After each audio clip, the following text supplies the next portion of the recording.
প্ৰিয় বন্ধু বান্ধৱীসকল, আপোনাৰ শত্ৰু কোন আপুনি জানে জানো? আপুনি কোনো সমস্যাত পৰিছে নেকি?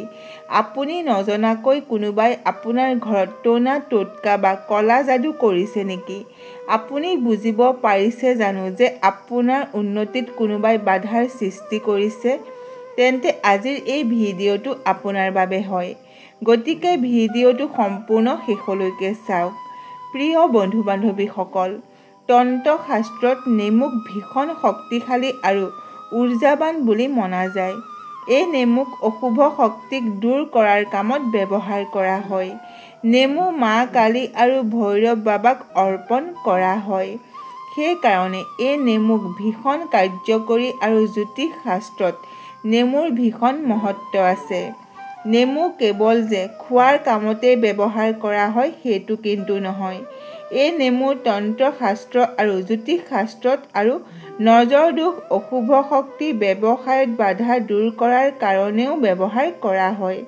বিশেষকৈ যেতিয়া কোনো এজন ব্যক্তিয়ে শত্ৰুৰ দ্বাৰা অনেক বেছি সমস্যাত ভোগে, তেতিয়া যদি সঠিক নিয়ম বান্ধি মানি নেমুৰ কিছুমান শক্তিশালী উপায় আছে, সেই উপায় যদি সঠিকভাৱে কৰিব পাৰে, তেন্তে তেওঁ শত্ৰুৰ সমস্যাৰ পৰা খুব সহজতে মুক্তি পাব পাৰিব। প্ৰিয় বন্ধু বান্ধৱীসকল, এটা নেমুৰে 1 মিনিটতে আপুনি আপোনাৰ শত্ৰুক অনায়াসে ধ্বংস কৰিব পাৰিব।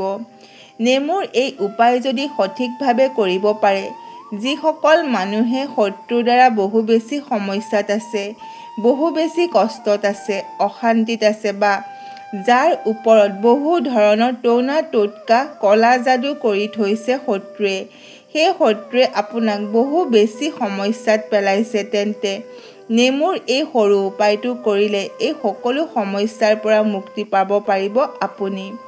এই উপায়টো আপোনালোকে যিকোনো দিনাখনেই কৰিব পাৰিব।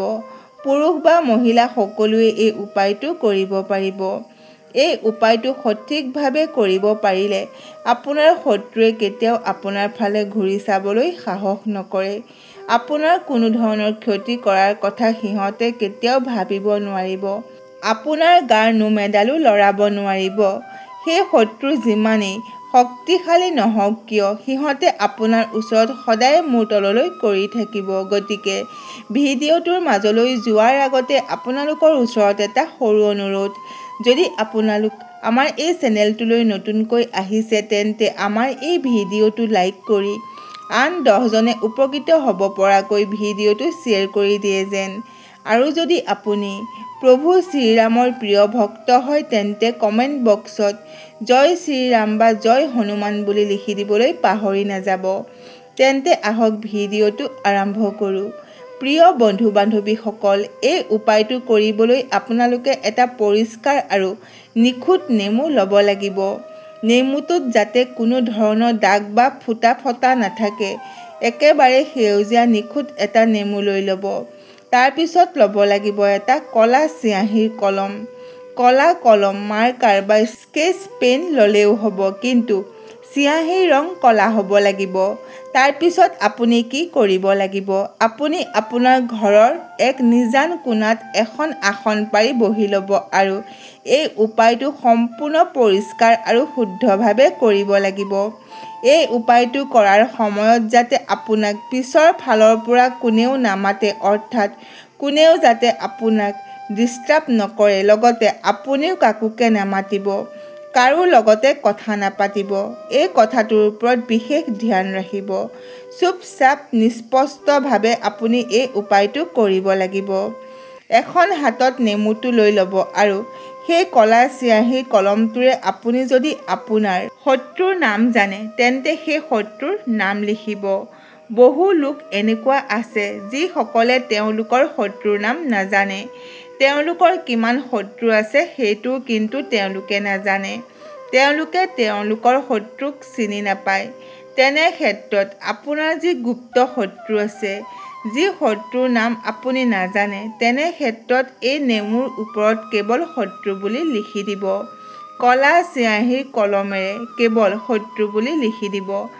যেতিয়া আপুনি নেমুৰ ওপৰত শত্ৰু বুলি লিখিব, এই উপায়টো কৰিব, তেতিয়া আপোনাৰ যিমানেই শক্তিশালী বা গোপন শত্ৰুৱে নাথাকক কিয় সেই সকলোবোৰ শত্ৰু ধ্বংস হৈ যাব।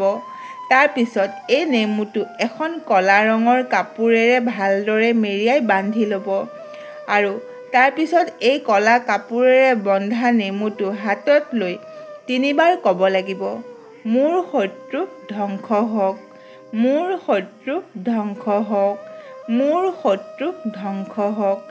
তাৰপিছত এই ক'লা কাপোৰেৰে বন্ধা নেমুৰ টোপোলাটো লৈ গৈ আপুনি আপোনাৰ ঘৰৰ বাহিৰত ঘৰৰ বাহিৰৰ এনেকুৱা কোনো নিজান ঠাইলৈ যাব যি ঠাইত মানুহৰ সমাগম বহু কমকৈ হয়, যি ঠাইত এই উপায়টো কৰিলে কোনেও আপোনাক দেখিবলৈ নাপায়। তেনে ঠাইলৈ গৈ এই নেমুটো এটা সৰু গাঁত খান্দি মাটিত পুতি থ'ব। নেমুটো মাটিত পুতি থৈ চিধা ঘৰলৈ গুচি আহিব, পিছলৈ ঘূৰি নাচাব। চাওক, সঠিকভাৱে এই উপায়টো কৰিব পাৰিলে আপোনাৰ যিমান ডাঙৰ শত্ৰুৱেই নাথাকক কিয়, সেই শত্ৰু যিমানেই শক্তিশালী নহওক কিয়, সেই শত্ৰুৱে আপোনাৰ সন্মুখত মূৰ তললৈ কৰি থাকিবই। শত্ৰুৱে যদি আপোনাৰ ওপৰত তন্ত্ৰ মন্ত্ৰ আৰু যাদু টনা কৰি থৈছে, সেই সকলোবোৰ কিন্তু নোহোৱা হৈ পৰিব। আপোনাৰ শত্ৰুৱে আপোনাৰ ক্ষতি কৰাৰ কথা কেতিয়াও ভাবিবই নোৱাৰিব। নেমু কোনো সাধাৰণ বস্তু নহয়, ইয়াৰ ভিতৰত আছে বহুত চমৎকাৰী শক্তি। প্ৰিয় বন্ধু-বান্ধৱীসকল, আপোনালোকে দেখিব যে ব্যৱসায়ৰ স্থান বা কোনো দোকানত বা কাৰোবাৰ ঘৰৰ দুৱাৰৰ সন্মুখত কিন্তু নেমু আৰু জলকীয়াৰে মালা গাঁঠি ওলমাই থয়। এই নেমু আৰু জলকীয়াই জীৱনলৈ ধনক টানি অনাৰ কাম কৰে। প্ৰিয় বন্ধু-বান্ধৱীসকল, এই নেমু আৰু জলকীয়া যেতিয়া আপুনি ব্যৱসায় বা ঘৰৰ সন্মুখত ওলমাই থ'ব, ইয়াৰ দ্বাৰা আপোনাৰ ব্যৱসায়, ঘৰত বা দোকানত কাৰোবাৰ যদি বেয়া নজৰো আপোনাৰ দোকান, ঘৰ বা ব্যৱসায়ত পৰে, তেন্তে এই উপায়টো কৰাৰ ফলত কিন্তু সেই নজৰ দোষ দূৰ হ'ব আৰু জীৱনত আপুনি অনেক বেছি উন্নতি কৰিব পাৰিব। বন্ধুসকল, শত্ৰুক আপুনি আপোনাৰ বশত ৰাখিব বিচাৰে নেকি? তেন্তে এই উপায়টো কৰক। শত্ৰুৱে আপোনাৰ ওচৰত মূৰ তললৈ কৰি থাকিব, আপুনি যি ক'ব সেইটোকে শুনিব। শত্ৰুৱে এক কথাত ক'বলৈ গ'লে আপোনাৰ বশ হৈ পৰিব।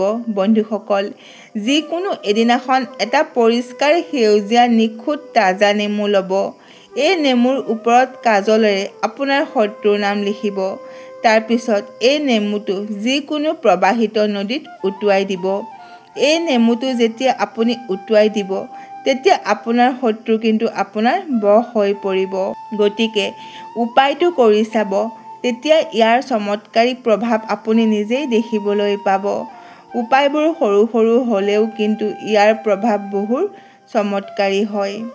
আশা কৰিলোঁ আজিৰ এই ভিডিঅ'টো আপোনালোকৰ ভাল লাগিল। যদি ভাল লাগিল তেন্তে আমাৰ এই চেনেলটো লাইক কৰক, শ্বেয়াৰ কৰক আৰু লগতে আমাৰ এই চেনেলটো ছাবস্ক্ৰাইব কৰি দিয়ক। আজিলৈ ইমানেই। শুনি থাকক জ্ঞানৰ গংগা।